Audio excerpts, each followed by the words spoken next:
Good morning, Anon. Alone together.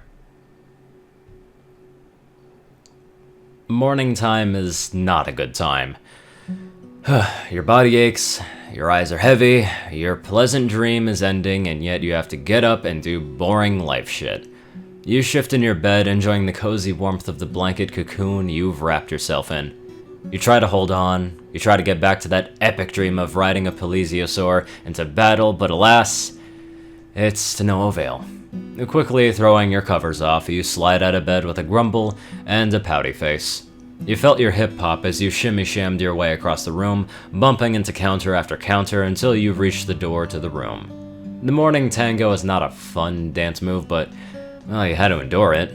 Deeply breathing in, you open the door to the outside hallway, the morning sun blasting your eyes with a wrathful fury. You raise a hand to block it out, your poor retinas screaming in frustration. Just a few long halls to walk down, and you'll be where you need to be.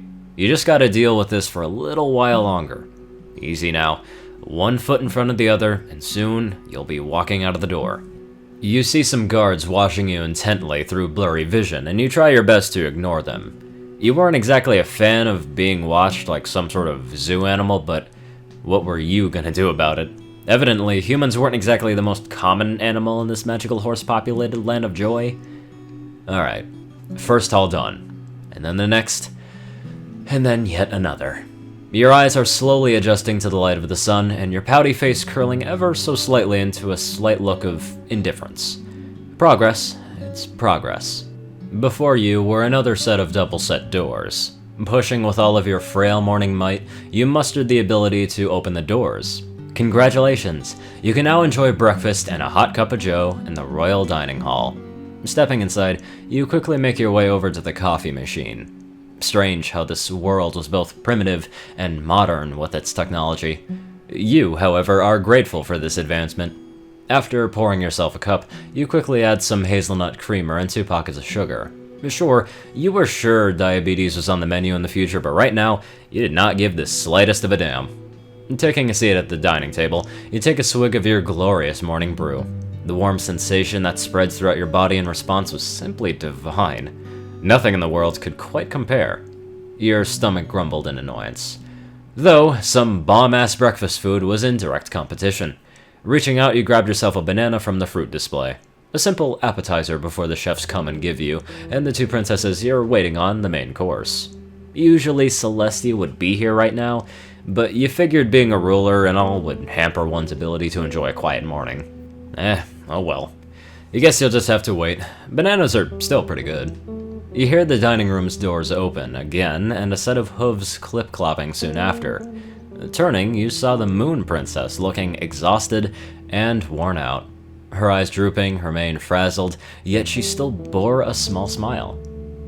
'Tis not something I'd say often. But good morning, Anon.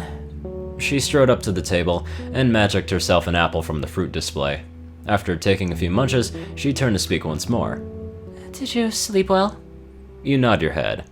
Yeah, I've had a pretty bitchin' dream riding a plesiosaur into battle off this coastal town, but, are you doing okay? You look a little bit worse for wear. It's nothing really. Just another night's duties fulfilled. She then giggled slightly. And a plesiosaur, you say?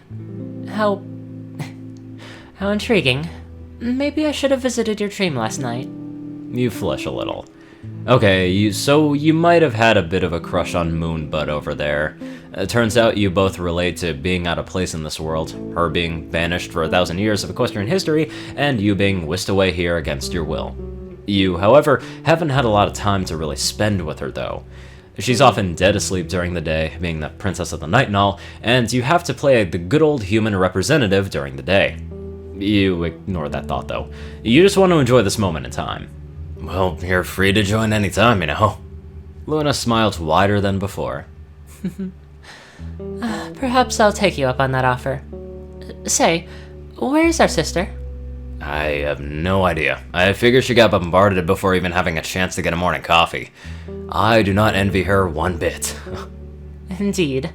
And I'm incredibly famished. Excuse me for a moment, as I fetch some subjects to prepare us for our morning meals. She got up from her seat, taking one last look at you before departing. You must have looked goofy, with the dopey expression you had plastered across your face. Sure, it wasn't much of a conversation, but you enjoyed it nonetheless. Shit, you would have never thought you'd crush so hard on a horse, but here you are, a full-fledged, horse-crushing lad. If there's a god up above, he sure does have a weird sense of humor. You wait there, idly tapping your fingers against the table as you hold your head in your other hand. It honestly must have not been that long, but the wait for Luna to return was taking what felt like years. Yawning, you take another sip of your delectable brew, soaking in the feeling of being alive before the coldness of life took over once more. Oh, it's such a wonderful flavor. The doors opened once more, a moment later, and Luna stole in closely, followed by an assortment of different ponies wearing chef uniforms, carts filled with an assortment of breakfast entrees for you to sink your teeth into. Seems like our dear sister has some diplomatic issues to deal with, so we'll just have to eat between the two of us this morning. Man, I just need to feel my face right now. I have never been so glad to see food in my life. And so you did. Eggs, hash browns, biscuits, and gravy, the whole 9 yards. Your gluttony would put an anime character to shame with how much you were stuffing your face like it was your last supper. Luna, in a very unprincess-like manner, was doing much the same. Dignity was clearly off the agenda this morning. And you know what? You couldn't give less than any of a damn. The chefs at the castle were the best. The best. After letting yourselves relax for a moment, your meals digesting comfortably, a conversation was struck back up again. How have you been enjoying Equestria, Anon? As an outsider such as me, I'd like to hear what your perspective is on being so, well, out of place. You weren't expecting to be asked such a deep question out of nowhere. Sitting straight, you notice how intently Luna is staring at you. It makes you flush in embarrassment because you truly didn't have much of a substantial answer to her question that she clearly was invested in. Taking a deep breath, you inhale and prepare to give your answer. Tarrying any longer would just make it even harder to get out of.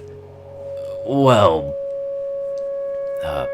Luna, I don't really know how to go about answering that. I mean, I'm literally the only one of my kind in this world.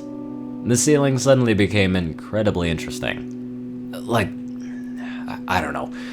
I do worry about what my family and friends think back home. If there is a home left, I have no idea. Just one morning I was just here, and I've been trying really, really hard not to give it much thought. Luna nodded, paying great attention to your rambling. You look her in the eyes again, her beautiful blue orbs peering through you. I mean, I could disappear again tomorrow for all I know, and you want to know something? I don't want that. As much as I'd love to see those I care for again, as much as I want to believe that they would be ecstatic if I showed up again, I don't want to lose what I got going on here. You breathed deeply again, because I don't think I'd be able to handle it again.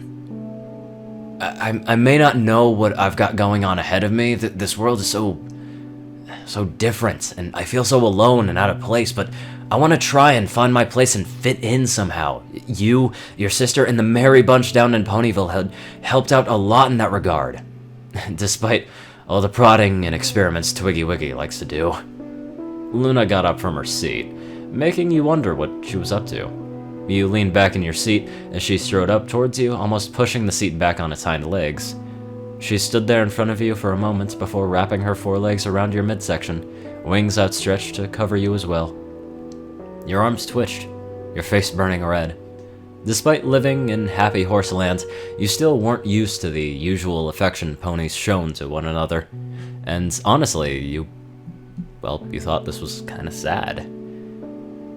Anon, I feel for you. We too feel so alone in this world, despite it being ours. She pulled back from her embrace, but still had you wrapped in her wings, her hooves now onto your shoulders. 1,000 years of loneliness on the moon. I understand what it's like to feel alone, and even now, despite being back home with those who love us, 'Tis like a glass wall around me, keeping me from truly connecting with others. You felt your arms tremble as they tentatively reached up and pulled the Moon Princess down to your core. Jeez, when you put it like that, she murmured as you again embraced one another.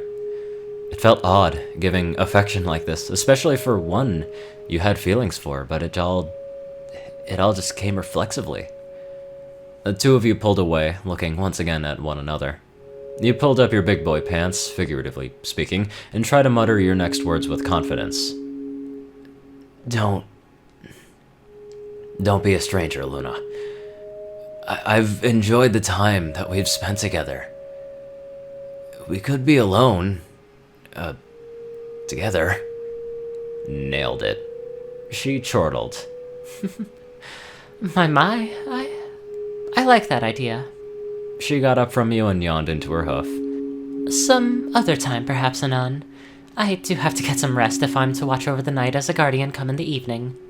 Internally hitting yourself over the head for the crappy delivery, you mutter out a quick, "Sounds good." She smiles at you again, though this time she seems much less worse for wear. Her eyes less weary, her mane a little less chaotic. She was starting to look more like the princess of the night she truly was. Good night, Anon. Pleasant dreams be to you, I assure. You return the smile with one of your own. And to you too, Luna. Hasta mañana. As she departed the dining room, you were once again left alone. Though you felt less grumbly and a bit more chipper and ready to deal with the day's events to come. Okay, Anon. For once, don't fuck this up. Slapping the side of your face twice, you two depart from the room. You were, for once in your life, happy with the morning light. Morning time can sometimes be a good time. It all depends on the company, you suppose. That was just so incredibly sweet. I really love that. Anyway, I'd like to give a very special thank you to my wholesome donators.